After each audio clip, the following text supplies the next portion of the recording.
क्या आपको फेलियर से डील करने में बहुत दिक्कत होती है? यस, बिल्कुल होती है। क्या आपको लगता है कि फेल होना इतना बुरा है कि काश ये आपके साथ हुआ ही नहीं होता? बिल्कुल रूबी, ऐसा ही लगता है। पर पता है, होता ही रहता है, रुकता ही नहीं है। ओके, तो आपको बता दी कि ज्यादातर लोग एक्चुअली में ऐसा ही चाहते हैं, लेकिन फेल हो ही जाते हैं। तो ये आज की जो ऑडियो बुक समरी है, ये आपको फेलियर को एक नए नजरिए से देखना सिखाएगी। तो क्या इसका मतलब है कि रूबी फेलियर फिर भी होता रहेगा? हाँ, हो सकता है ना भी हो, लेकिन जहां पर नजरिया बदल जाता है ना, वहां पर फेलियर वो फेलियर होगा कि कुछ और होगा, ये हम जानेंगे आज की इस ऑडियो बुक समरी में। एक नया इंसाइट आपको मिलेगा। आइए जानते हैं summary of Fehling forward, turning mistakes into stepping stones for success, जिसे लिखा है जॉन सी मैक्सवेल ने। और इस समरी की अगर बात की जाए तो हम में से कोई भी नहीं चाहता कि हम कभी भी फेल हो, कभी फेलियर का सामना भी करें। ये एक ऐसी चीज है जिससे बचना बहुत ही मुश्किल होता है, नामुमकिन जैसा ही होता है। फिर भी हम अपने फेलियर के लिए हमेशा शर्मिंदा महसूस करते हैं। लेकिन क्या असल में फेल होना इतना बुरा होता है? सोचा है कभी आपने? बस बचपन से देखा है, सुना है, इसीलिए हम बुरा फील करते हैं। बहुत ही शर्म आती है कि हाय हाय मेरे साथ ऐसा क्यों हो गया। तो इस समरी में आप सीखेंगे कि कई बार फेल होना सक्सेस तक पहुंचने का रास्ता कैसे बनाता है। ये समरी आपको फेलियर का एक नया डेफिनेशन समझाएगी और फेलियर कैसे आपकी जिंदगी को बदलता है, आप वो भी समझने लगेंगे। सक्सेसफुल लोगों की कहानियों में स्ट्रगल का कितना अहम रोल रहा है, आप वो भी जानेंगे। और इस समरी को खत्म करने तक आप ये समझ जाएंगे कि अगर गलती हो भी जाए तो घबराना नहीं चाहिए, क्योंकि वो गलती आपको कुछ ना कुछ सिखाती जरूर है। अब आप कहेंगे रूबी ये कितनी कॉमन लाइन है, बट ऐसा होता थोड़ी ना है। होगा ना? आज सुनने के लिए तैयार हो जाइए। समरी को लास्ट तक जरूर सुनिएगा और बताइएगा जरूर। तो आइए इस जर्नी को शुरू करते हैं और सबसे पहले बात करते हैं what is the main difference between people who achieve and people who are average. यानी कि क्या डिफरेंस है उन लोगों के बीच में जो अचीव करते हैं और जो एवरेज है। आइए जानते हैं। अचीवर्स को अचीवर इसलिए कहा जाता है क्योंकि वो हासिल करने का जज्बा रखते हैं, यहाँ तक कि हर चीज उनके खिलाफ हो या अनगिनत लोग ट्राई करके हार चुके हो, तब भी वो कोशिश करने से डरते नहीं है। लेकिन अचीवर्स असल में ऐसा क्या करते हैं जो ज्यादातर लोग नहीं करते? वो कौन सी खास बात है जिसके कारण वो एक के बाद एक सक्सेस को हासिल करते चले जाते हैं? तो पहली बात तो ये कि इसका उनके बैकग्राउंड यानी कि उनकी फैमिली से कोई लेना देना नहीं होता।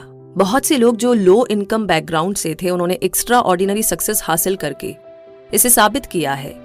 टॉप पर पहुंचने से पहले उन्हें बहुत बार पैसों की तंगी का सामना करना पड़ा था।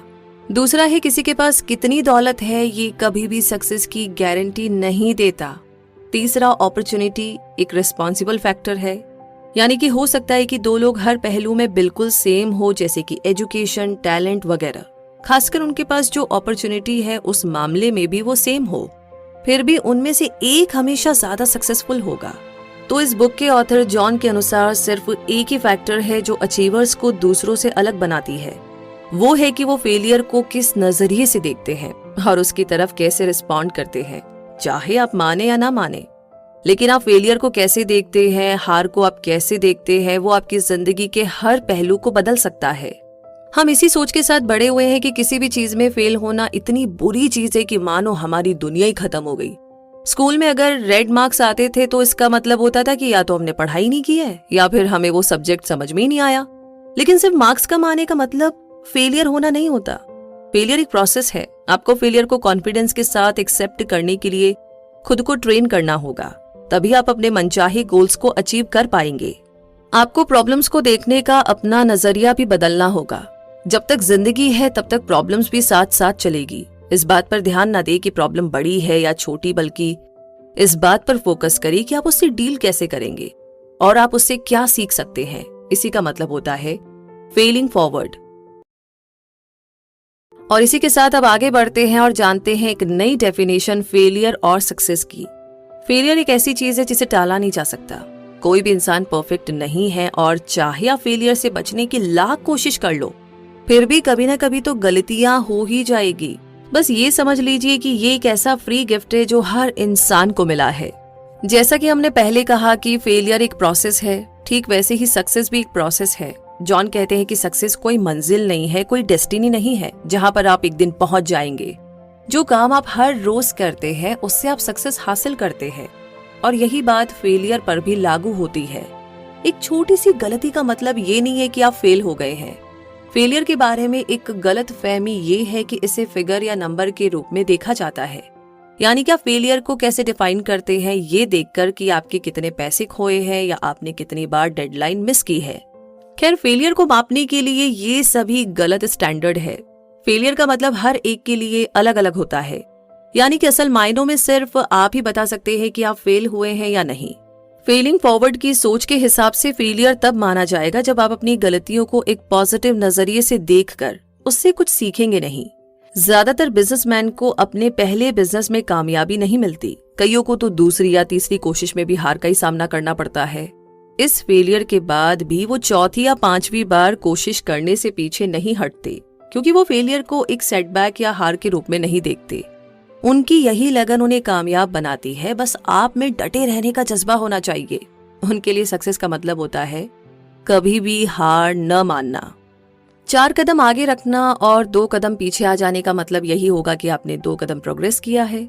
फेलियर आपका दुश्मन नहीं है, वो आपको ज्यादा एक्सपीरियंस्ड बनाता है, आपको ग्रो करने में मदद करता है। NBA कोच रिक पिटिनो के अनुसार फेलियर एक पॉजिटिव चीज है। रिक ने कोचिंग के बारे में जितना कुछ सीखा सब अपनी पिछली गलतियों को देखकर सीखा। जैसे कि जॉन को एक बार चिक-फिल-ए, जो कि एक फास्ट फूड चेन है, उनके फाउंडर ट्रुएट कैथी के साथ डिनर करने का मौका मिला। ये डिनर बड़ी ही खास मुलाकात साबित हुई। जॉन को इससे बहुत कुछ सीखने को मिला।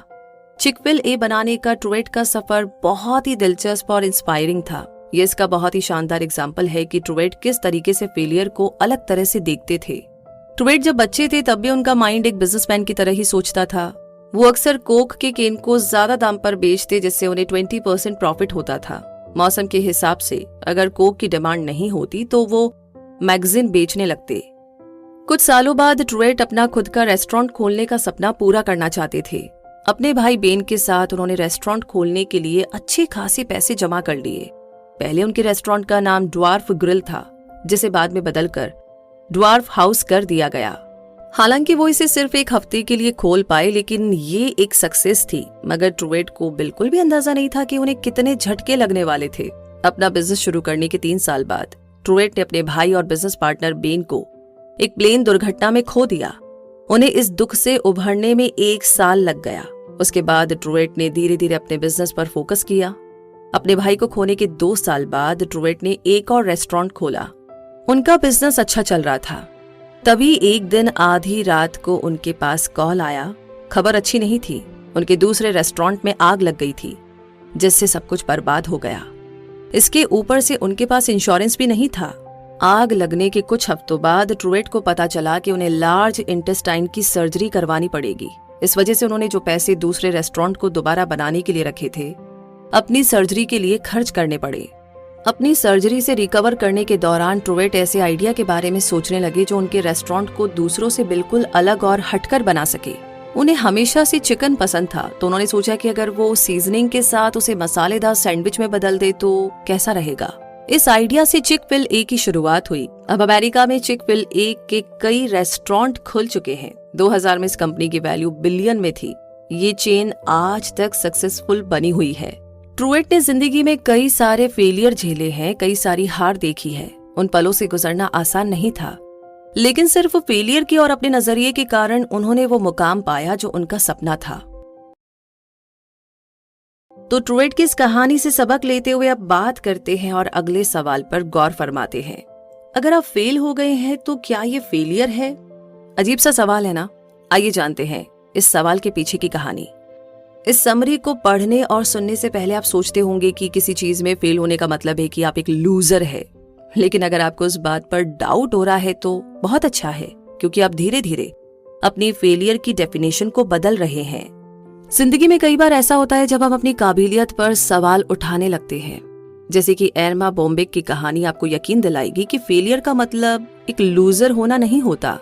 जर्नलिज्म के फील्ड में एक जाना माना नाम बनने से पहले एरमा ने कई चैलेंजेस का सामना किया।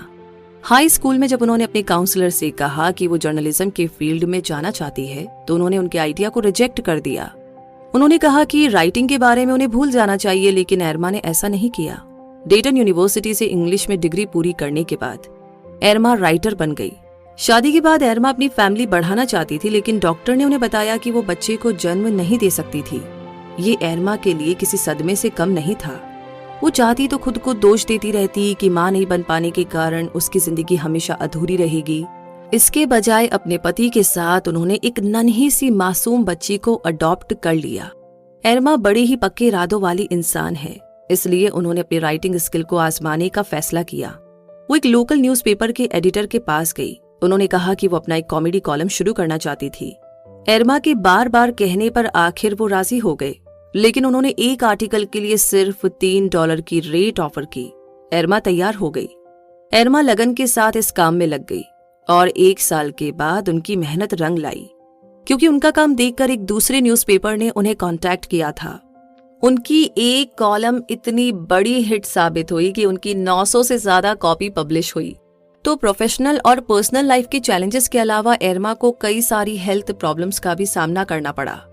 डायग्नोसिस से पता चला कि उनकी किडनी फेल हो गई थी और ब्रेस्ट कैंसर भी डेवलप हो गया था। इन सब के बावजूद वो सक्सेसफुल होती चली गई। उनकी जीत के पीछे हजारों फेलियर थे। एरमा जानती थी कि ये सिर्फ नजरिए की बात है। मन ही मन उसे पता था कि वो एक हारी हुई इंसान तो बिल्कुल नहीं थी। हाँ, किसी चीज में जरूर फेल हुई होगी और इन दोनों बातों में जमीन आसमान का फर्क है। तो अगली बार जब आपसे कोई गलती हो जाए तो याद रखिए कि आप एक चीज में फेल हुए हैं, लेकिन आप एक फेलियर नहीं हैं। अचीवर्स में 7 क्वालिटी होती है जो उन्हें फेलियर को पर्सनली ना लेने में हेल्प करती है। ये उन्हें आगे बढ़ते रहने में और सक्सेस हासिल करने में भी हेल्प करती है। पहली है कि अचीवर्स खुलकर के रिजेक्शन को एक्सेप्ट करते हैं। वो अपने कॉन्फिडेंस को किसी ग्रेड या नंबर के साथ नहीं जोड़ते। अगर वो कोई गलती करते हैं तो खुद उसकी जिम्मेदारी लेते हैं, लेकिन उसे पर्सनली नहीं लेते। दूसरा है, अचीवर्स जानते हैं कि फेलियर परमानेंट नहीं है। उन्हें पता होता है कि वो समय भी बीत जाएगा, इसीलिए वो दोबारा उठकर ट्राई करने की हिम्मत करते हैं। तीसरा है कि वो अपनी गलतियों से सीखकर उन्हें दोहराने से बचते हैं। चौथा है कि अचीवर्स नहीं जानते कि वो हर बार कामयाब होंगे कि नहीं, लेकिन वो हमेशा खुद को तैयार करते हैं। किसी भी गोल को अचीव करने के रास्ते में मुश्किलें तो आएंगी ही, इसीलिए खुद को उसके लिए हमेशा तैयार करें। पांचवा है कि अचीवर्स अपने पॉजिटिव पॉइंट्स यानी कि ताकत पर बहुत भरोसा करते हैं। वो अपनी ताकत पर फोकस करते हैं, लेकिन वो ये भी कोशिश करते हैं कि अपनी कमजोरियों को ताकत में कैसे बदला जाए। छठा है, अचीवर्स हर सिचुएशन को अलग तरह से डील करते हैं। कामयाब लोगों को बस एक ही कोशिश में अपना मुकाम नहीं मिल जाता। कामयाब होने से पहले उन्होंने न जाने कितनी बार ट्राई किया होगा। अचीवर्स अपने फेलियर को गौर से देखकर ये समझने की कोशिश करते हैं कि उनसे कहां और क्या गलती हुई। उसके बाद वो उसे ठीक करने के लिए नए नए तरीके ढूंढते हैं। सातवां है कि चाहे वो जितनी बार भी फेल हो जाए, लेकिन वो कभी भी रुकते नहीं, बल्कि अपने फेलियर को एक्सेप्ट करते हैं, उससे सीखते हैं और दोबारा ट्राई करने में लग जाते हैं। सक्सेसफुल होने की उनकी ये धुन कभी भी खत्म नहीं होती। और इसी के साथ अब आगे बढ़ते हैं और बात करते हैं अगले चैप्टर की, get over yourself, everyone else has. मतलब ये कि फेलिंग फॉरवर्ड कॉन्सेप्ट की एक और खास बात है कि आपको खुद पर ध्यान देना बंद करना होगा, यानी थोड़ा वक्त दूसरों की हेल्प करने के लिए भी निकाले। इस तरह आप उनके साथ साथ उनकी भी जिंदगी बदलते हैं। आपकी हेल्प से दूसरों की जिंदगी में क्या क्या कमाल हो सकता है, उसे समझने के लिए फिल्म मिस्टर हॉलेंस ओपस जरूर देखें। इस फिल्म को डंकन नाम के आदमी ने लिखा था, जो कि अपने हाई स्कूल टीचर से इंस्पायर हुए थे। हालांकि ज्यादातर लोग उस टीचर से डरते थे क्योंकि वो बहुत स्ट्रिक्ट थे, लेकिन डंकन उनके शुक्रगुजार थे। उन्होंने डंकन को किताबें और कपड़े देकर उनकी हेल्प की थी। वो डंकन की बहुत परवाह करती थी। इसके बदले में डंकन ने उनकी कहानी पर स्क्रिप्ट लिखकर अपनी तरफ से उन्हें और बाकी टीचर को श्रद्धांजलि दी, जो अपने ज्ञान से अनगिनत बच्चों की जिंदगी बदलते हैं। मिस्टर हॉलेंस ओपस एक ऐसे आदमी की कहानी है जो कंपोजर बनना चाहता था। उसका नाम ग्लेन हॉलैंड था और उसका टैलेंट एक्स्ट्रा ऑर्डिनरी था। अपने म्यूजिक करियर के लिए वो न्यूयॉर्क जाना चाहता था। जब उनका परिवार पैसों की तंगी से जूझने लगा तो उन्होंने मदद करने के लिए एक टीचर के रूप में एक स्कूल में काम करना शुरू किया। वो ये काम तो नहीं करना चाहते थे, लेकिन उन्होंने ऐसा सिर्फ अपने परिवार के लिए किया। शुरुआत में ग्लेन को बच्चों को पढ़ाना बिल्कुल भी पसंद नहीं था, लेकिन जल्द ही उन्हें पढ़ाना अच्छा लगने लगा। क्योंकि म्यूजिक के लिए उनका जो पैशन था अब वो अपने स्टूडेंट्स के साथ उसे शेयर करने लगे थे। ऐसे ही कई साल बीत गए। ग्लेन अपने टैलेंट और नॉलेज से अपने स्टूडेंट्स को इंस्पायर करते रहे। फिर एक दिन स्कूल में पैसों की प्रॉब्लम की वजह से उनके साथ साथ कई टीचर को काम से निकाल दिया गया। ग्लेन का दिल टूट गया और वो बहुत ही गुस्से में थे। उन्हें लगने लगा जैसे उन्होंने अपना पूरा जीवन यूं ही बर्बाद कर दिया। अब वो बूढ़े हो गए थे और न्यूयॉर्क में म्यूजिक करियर के अपने सपने को पूरा करने का मौका उनके हाथ से जा चुका था। जब भारी मन से वो अपना सामान पैक कर रहे थे तो उन्हें एक आवाज सुनाई दी। हॉल में हजारों स्टूडेंट जमा हुए थे जिन्हें ग्लेन ने पढ़ाया था। उनकी सीख और मोटिवेशन से उन सबकी जिंदगी बदल गई थी। यहाँ तक कि स्टेट के गवर्नर भी वहाँ पर मौजूद थे जो ग्लेन को बार बार धन्यवाद करते जा रहे थे। गवर्नर ने बताया कि ग्लेन की गाइडेंस के कारण उनकी और उनके साथियों की जिंदगी में बहुत बदलाव आया था। हम अक्सर सोचते हैं कि किसी की जिंदगी को बदलने के लिए हम में कोई खासियत होनी चाहिए, लेकिन इस फिल्म ने इसे गलत साबित किया। कोई भी किसी की भी जिंदगी को बदल सकता है। यही तो कामयाब लोग करते हैं। इसलिए वो कामयाब होते चले जाते हैं क्योंकि वो खुद पर अटेंशन नहीं रखते, वो दूसरों की मदद करने पर फोकस करते हैं। नाकाम लोग सिर्फ अपने बारे में सोचते हैं। वो हमेशा इस बात की चिंता करते हैं कि दूसरे उनके बारे में क्या सोचते हैं, उनके दुश्मन उनके साथ क्या क्या कर सकते हैं, वगैरह वगैरह। अगर आपकी भी ऐसी ही नेगेटिव सोच है तो इसे बदलने में अब भी देर नहीं हुई है।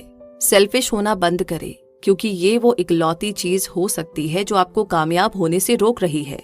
अगर वर्ल्ड फेमस बास्केटबॉल टीम के प्लेयर टीम के बारे में सोचने के बजाय अपनी पर्सनल अचीवमेंट के बारे में सोचने लगते हैं तो क्या आपको लगता है कि वो इतनी जीत हासिल कर पाते? एग्जाम्पल के लिए स्पर्स टीम में डेविड रॉबिन्सन एक बहुत ही बेहतरीन प्लेयर थे। उनके खेलने का स्टाइल किसी को भी इम्प्रेस कर सकता था। उन्हें अपने टैलेंट के लिए कई सारे अवार्ड भी मिले थे। पॉइंट स्कोर करने पर जो वाहवाही मिलती है उन्होंने कभी भी उसकी परवाह नहीं की, बल्कि वो एक टीम प्लेयर बनकर खेले। वो अपने प्लेयर्स को डिफेंड करने में माहिर थे तो वो हमेशा दूसरे प्लेयर की ओर बॉल पास कर दिया करते थे। उन्होंने हमेशा टीम को खुद से पहले रखा, इसीलिए स्पर्स टीम और रॉबिन्सन दोनों ही चैंपियन बने। तो इसी के साथ बढ़ते हैं थोड़ा और आगे और अब बात करते हैं grasp the positive benefits of negative experiences. और ये कैसे होगा, इसे जानने के लिए जानते हैं इस कहानी को। एक सिरेमिक टीचर ने अपने 8 स्टूडेंट्स को ग्रेड देने का बड़ा ही मजेदार तरीका सोचा। उन्होंने अपने स्टूडेंट्स को 2 ग्रुप में डिवाइड किया। पहले ग्रुप को उन्होंने जितने ज्यादा हो सके उतने पॉट बनाने के लिए कहा। पॉट का वजन जितना ज्यादा होगा उनका ग्रेड भी उतना ही ज्यादा होगा। दूसरे ग्रुप को उन्होंने सिर्फ एक पॉट बनाने के लिए कहा, लेकिन शर्त ये थी कि वो उनका अब तक का सबसे खूबसूरत और बेहतरीन पॉट होना चाहिए। तो आपको क्या लगता है कौन से ग्रुप ने सबसे हाई क्वालिटी की पॉट बनाई होगी? बेशक पहले ग्रुप ने, क्योंकि वो लगातार पॉट बना रहे थे तो वो अपनी गलतियों से सीख भी रहे थे। अगर पहला पॉट थोड़ा मोटा बना हो तो दूसरे को थोड़ा पतला बना सकते थे। दूसरे ग्रुप को सिर्फ एक पॉट बनाना था, इसीलिए वो कुछ भी सीख नहीं पाए। वो परफेक्ट पॉट उनके दिमाग में तो था, लेकिन असल में वो उसे बना ही नहीं पाए। इसलिए फेलियर ही हमें कामयाब बनाती है। फेलियर वो पहाड़ है जिसे आपको अपने गोल तक पहुंचने से पहले चढ़ना है और उसे पार करना है। अपने स्ट्रगल से भागिए मत, उन्हें खुलकर के अपनाइए। जॉन कहते हैं कि अगर आप फेल नहीं हो रहे हैं तो आप जिंदगी में आगे नहीं बढ़ रहे हैं। तो आइए फेल होने के कुछ फायदों के बारे में भी जानते हैं। पहला है कि फेलियर आपको किसी भी सिचुएशन या बदलाव से डील करने के लिए फ्लेक्सिबल और स्ट्रांग बनाती है। जैसे कि एक बार टाइम मैगजीन ने एक स्टडी की जिसमें ऐसे लोगों का इंटरव्यू लिया गया जिनकी जॉब 3 बार चली गई थी। इंटरव्यू लेने वालों ने उम्मीद की थी कि ये लोग तो बिल्कुल हताश और निराश हो गए होंगे, बहुत ही सैड। लेकिन वो ये देख करके हैरान हो गए कि इन लोगों का नजरिया अब भी पॉजिटिव बना हुआ था। उनमें अब भी उम्मीद बाकी थी, क्योंकि उन्होंने एक बार से ज्यादा जॉब खोने को एक्सपीरियंस किया था। वो इस बात से मोटिवेट हुए कि उन्हें दोबारा जॉब मिल जाएगी। दूसरा है कि आपके स्ट्रगल आपको मैच्योर बनाने में हेल्प करते हैं। ड्रामा की कहानी लिखने वाले विलियम सरोयान के अनुसार आप अपने फेलियर से बहुत सारी नॉलेज हासिल करते हैं, लेकिन सक्सेस आपको कुछ खास नहीं सिखाता। वो आपको बस एंजॉय करने का मौका देता है। स्ट्रगल आपको फ्यूचर में आने वाली मुश्किलों को दूर करने के लिए तैयार करती है। तीसरा है फेलियर ये याद दिलाकर कि ये वक्त भी बीत जाएगा, आपको मजबूत बनाए रखती है। अगर आपको कल पहले से ही पता होता कि आज आपको क्या झेलना पड़ेगा तो आपको क्या लगता है कि आपका क्या रिएक्शन होता? आज से 10 साल पहले शायद आपको यकीन नहीं होता कि आज आप किस बहादुरी से चीजों का सामना कर रहे हैं। इसलिए स्ट्रगल आपको मजबूत बनाता है और अंत में कभी कभी फेलियर आपके लिए बेहतर रास्ते खोल देती है। अचीवर्स इस कहावत में विश्वास करते हैं कि जब एक दरवाजा बंद हो जाता है तो दूसरा दरवाजा खुल जाता है। कुछ ऐसा ही 1978 में यानी कि 1978 में बर्नी मार्कस के साथ हुआ था। बर्नी एक गरीब परिवार से थे। हैंडी डैन नाम के एक हार्डवेयर स्टोर में कुछ समय काम करने के बाद उन्हें निकाल दिया गया था। इस हार के बाद उन्होंने अपने दोस्त आर्थर ब्लैंक के साथ हाथ मिलाया और अपना खुद का hardware store the home depot शुरू किया। जॉब से निकाला जाना बर्नी के लिए जैसे एक आशीर्वाद साबित हुआ, क्योंकि उनकी स्टोर आगे जाकर बहुत ही सक्सेसफुल हुई। उनके ब्रांड के कई सारे स्टोर्स अब अमेरिका के साथ साथ दूसरे देशों में भी खुल चुके हैं। और इसी के साथ हम भी पहुंच गए हैं इस समरी के कंक्लूजन तक। तो यहाँ पर मुद्दा मामला ऐसा है कि आपने समरी में सीखा कि फेलिंग फॉरवर्ड का मतलब होता है अपनी हार से सीखना और एक बुरी सिचुएशन से निकलकर सक्सेस अचीव करना। आपने ये भी समझा कि सक्सेस होने के लिए आपको सक्सेस और फेलियर को अब एक अलग नजरिए से देखने की जरूरत है। सक्सेस की तरह फेलियर भी एक प्रोसेस है। सिर्फ इसलिए कि आप एक टेस्ट में फेल हो गए या अपना टारगेट अचीव नहीं कर पाए, इसका मतलब ये नहीं है कि आप एक फेलियर है। फेलियर हमारी जिंदगी का एक हिस्सा है जिसे पूरी तरह कभी भी हटाया नहीं जा सकता। इस बात को एक्सेप्ट करें। फेलियर आपको डिफाइन नहीं करती, बल्कि आप उससे कैसे डील करते हैं वो आपकी पर्सनैलिटी के बारे में बताता है। क्योंकि जिंदगी का मुश्किल दौर ही हमें मजबूत बनाता है, वही हमें सिखाकर समझदार भी बनाता है। आज सोशल मीडिया के कारण आप आसानी से किसी की भी सक्सेस को ट्रैक कर सकते हैं और अंत में आप निराश और उदास हो जाते हैं, क्योंकि उसके सामने आपको अपनी अचीवमेंट बहुत ही कम लगने लगती है। लेकिन कोई अपने फेलियर के बारे में सोशल मीडिया पर पोस्ट नहीं करता, है ना? जब आप उनकी पूरी कहानी जानते ही नहीं तो खुद को उनके साथ कंपेयर क्यों करते हैं? आपको क्या पता वो किन मुश्किलों का सामना करके आगे आए हैं। इसलिए खुद के लिए बुरा फील ना करें, अपनी सक्सेस पर गर्व महसूस करें और अपने फेलियर से सीखें। हमेशा ट्राई करते रहे, बस हार कर रुकना नहीं है। खुद को दूसरों के साथ कंपेयर नहीं करना है। ये बिल्कुल सूरज और चांद को कंपेयर करने जैसा होता है। दोनों ही चमकते हैं, लेकिन अपने अपने वक्त पर। और ये लाइन अपने आप में काफी है इस पूरी समरी के लिए। तो जी बताइए, शुरुआत में जैसे कि बात हुई थी फेलियर के बारे में, जो नजरिया था, क्या लगता है आपको? आपको लगता है ये नजरिया, नया वाला नजरिया अप्लाई करना बहुत डिफिकल्ट है, बहुत मुश्किल है? और हाँ, आपको लग सकता है कि रूबी स्टिल 4 लोग तो कुछ ना कुछ कहेंगे ही ना। तो वो लाइन है ना, कुछ तो लोग कहेंगे, लोगों का काम है कहना, छोड़ो बेकार की बातों को, बीत न जाए रहना। तो आगे बढ़िए, और ये बहुत ही कमाल का नजरिया है। आप इसे अप्लाई कर सकते हैं और अप्लाई कर लेंगे तो फिर क्या ही हो जाएगा ये तो आप भी जानते हैं। तो इतना भी रास्ता मुश्किल नहीं है।